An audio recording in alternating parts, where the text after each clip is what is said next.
ఇక మన జేబుకు హోర్ముజ్ చిల్లువట. నిత్యావసరాల నుంచి ఎలక్ట్రానిక్స్ దాకా దాదాపు అన్నింటి ధరలు పైకి వెళ్ళబోతా ఉన్నాయట.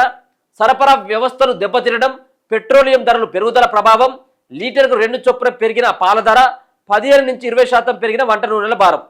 ఈ హార్మోజ్ జలసంధి ఏదైతే ఇరాన్ అండ్ అమెరికా ఇజ్రాయెల్ యుద్ధం ఏదైతే ఉందో, ఈ యుద్ధం నేపథ్యంలో ఏర్పడినటువంటి ఈ సంక్షోభంతో చాలా రకాలైనటువంటి అంటే రవాణా వ్యవస్థ అంతా కూడా అస్తవ్యస్తం అయిపోయింది. ముడి చమురు దిగుమతి లేదు, పెట్రోల్ వచ్చేది లేదు. సో ఎగుమతులు దిగుమతులు అంతా ఆగిపోవడంతో చాలా వాటిపైన ఎఫెక్ట్ పడ్డది. ఇప్పటికే పెట్రోల్ పైన 7-8 రూపాయలు పెంచేసిండు. ఇక పాల ధర కూడా 2 రూపాయలు పెరిగిందట. ఇక వంట నూనె అయితే 15 నుంచి 20% పెరిగిపోయింది. 100 రూపాయలు ఉన్నటువంటి ఆయిల్ ధర దాదాపుగా 120 నుంచి 130 రూపాయలు అయిపోయింది. ఇంకా పెరుగుతాయట. రాజకీయాలపై పట్టింపు లేదు, ఎక్కడేం జరుగుతుందో అవసరం లేదు, మనమేంటో మన సమస్యలేమిటో మన పనేమిటో అంతే. కానీ ఎక్కడో వేల కిలోమీటర్ల దూరంలో ఉన్న హోర్ముజ్ జలసంధి మన వంటింట్లో మంటలు సృష్టిస్తుంది, ప్రజల జేబులకు చిల్లులు పెడుతుంది. పొద్దున తాగే టీ, కాఫీ మొదలు కూరగాయలు, ఆహార పదార్థాలు, నిత్యావసరాల నుంచి ఎలక్ట్రానిక్స్ దాకా అన్నింటి ధరలు పెరుగుతూనే ఉన్నాయి. హోర్ముజ్ జలసంధి మూసివేతతో సరఫరా వ్యవస్థలు దెబ్బతినడం, పతనమైన రూపాయి విలువ, పెరిగిపోయిన పెట్రోల్, డీజిల్, గ్యాస్ ధరలతో తీవ్ర ప్రభావం కనిపిస్తుంది.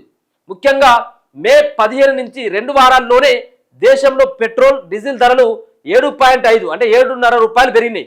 దీనితో రవాణా వ్యయం పెరిగి నిత్యావసరాల ధరల ప్రభావం చూపెడతా ఉన్నది. ఇప్పుడు చూడొచ్చు, గ్యాస్ ధర పెరిగిపోయింది, కమర్షియల్ గ్యాస్ ధర పెరిగిపోయింది.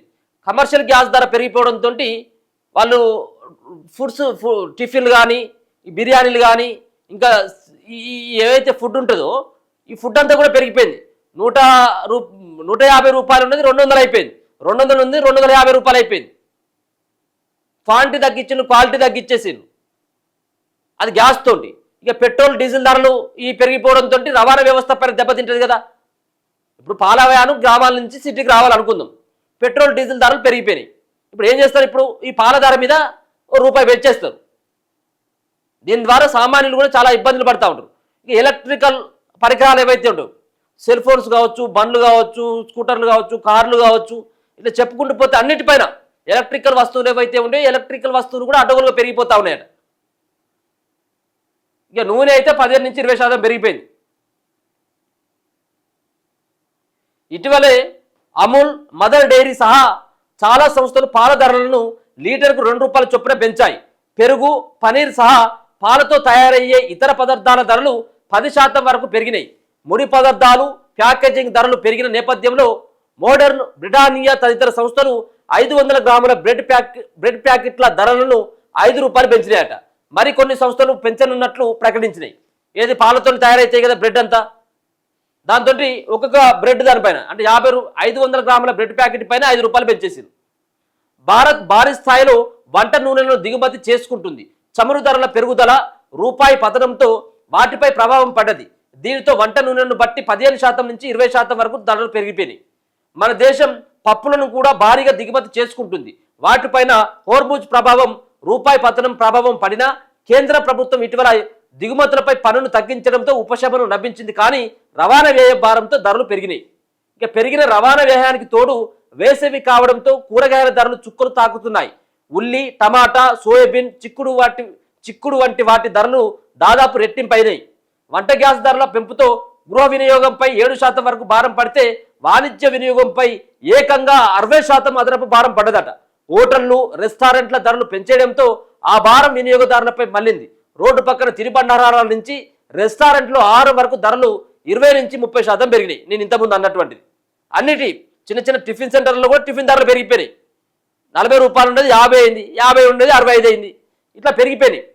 ముడి పదార్థాలు, ప్యాకింగ్, రవాణా వ్యయం పెరగడంతో FMCG సంస్థలు ధరలు పెంచుతున్నాయని సిస్టమాటిక్స్ రీసెర్చ్ సంస్థ తాజా నివేదికలో పేర్కొంది. ఇప్పటికే పలు సంస్థలు 3 నుంచి 7% వరకు ధరలు పెంచాయని తెలిపింది. త్వరలో షాంపూలు, సబ్బులు, టూత్పేస్టులు, ఇతర వ్యక్తిగత గృహ సంబంధిత వస్తువుల ధరలు పెరిగే అవకాశం ఉందని పేర్కొంది. చాలా వరకు ఎలక్ట్రానిక్స్ వస్తువుల ధరలను కంపెనీలు 10 నుంచి 15% మేర పెంచాయి.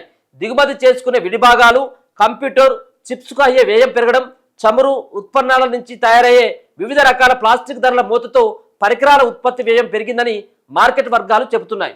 ఇది ఇప్పటితోటి ఆగదు. ఇది ఇక పాల ధర ₹2 పెరిగింది కదా, ఈ ₹2 వరకే ఫుల్ స్టాప్ అవుతుంది అంటే ఇదేమి ఉండదు, ఇంకా పెరుగుతూనే ఉంటుంది. ఇప్పుడు పెట్రోల్ ధర కనుక ముందుగా ₹3 పెంచిన తర్వాత 75 పైసలు, తర్వాత 94 పైసలు, తర్వాత ₹2.80 ఎట్లయితే పెంచిల్లో ఇవి కూడా పెరిగిపోతూనే ఉంటాయి. ఇవి ఇక సామాన్యుడు బతకడం చాలా కష్టమే. ఇక ఎక్కడో యుద్ధం అయితే మనకేం ప్రభావం, మనకేం వచ్చింది ఇబ్బంది అని చెప్పేసి అనుకోవడానికి వీల్లేదు.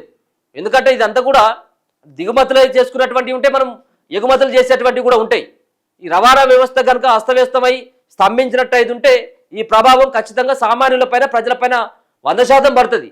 ఇప్పుడు అదే కదా, హార్మోజ్ జలసంధి ఒక్కటే కొన్ని రోజులు క్లోజ్ ఉంటే ఈ విధమైనటువంటి వేల కోట్ల రూపాయలకు సంబంధించినటువంటి వాటిపైన ప్రభావం పడ్డది.